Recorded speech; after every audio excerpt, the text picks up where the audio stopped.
આજે એ સરદાર સાહેબની વિચારધારાને ખતમ કરવાનો પ્રયત્ન થઈ રહ્યો છે, એમના નામને ભૂસવાનો પ્રયત્ન થઈ રહ્યો છે. ત્યારે ગુજરાત કોંગ્રેસના તમામ લોકોએ આજે સંકલ્પ લીધો છે અને એ પણ તમે જોઈ શકો છો કે જે સ્ટેડિયમ પર સરદાર વલ્લભભાઈ પટેલનું નામ હતું એ નામ ઉખાડી ફેંકીને નરેન્દ્ર મોદી સ્ટેડિયમ નામ આપવામાં આવ્યું.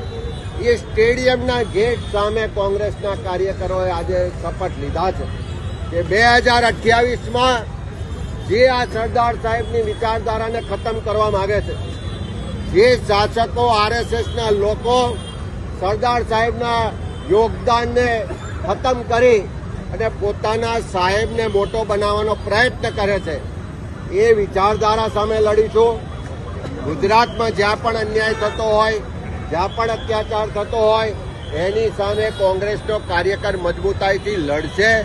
ગુજરાતના ખેડૂતો માટે, ગુજરાતના યુવાનો માટે, મહિલા માટે, સામાન્ય માણસ માટે ગુજરાત કોંગ્રેસ હંમેશા અવાજ બનશે. એની હક અધિકારની લડાઈ લડીશું.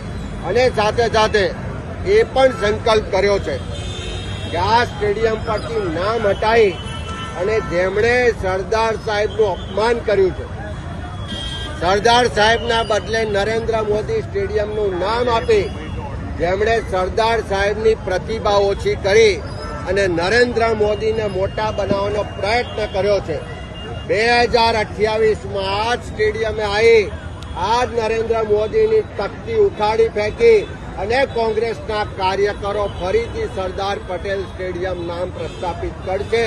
એ સંકલ્પ આજે બધા જ ગુજરાતીઓની ભાવના સાથે કોંગ્રેસના કાર્યકરોએ લીધો છે.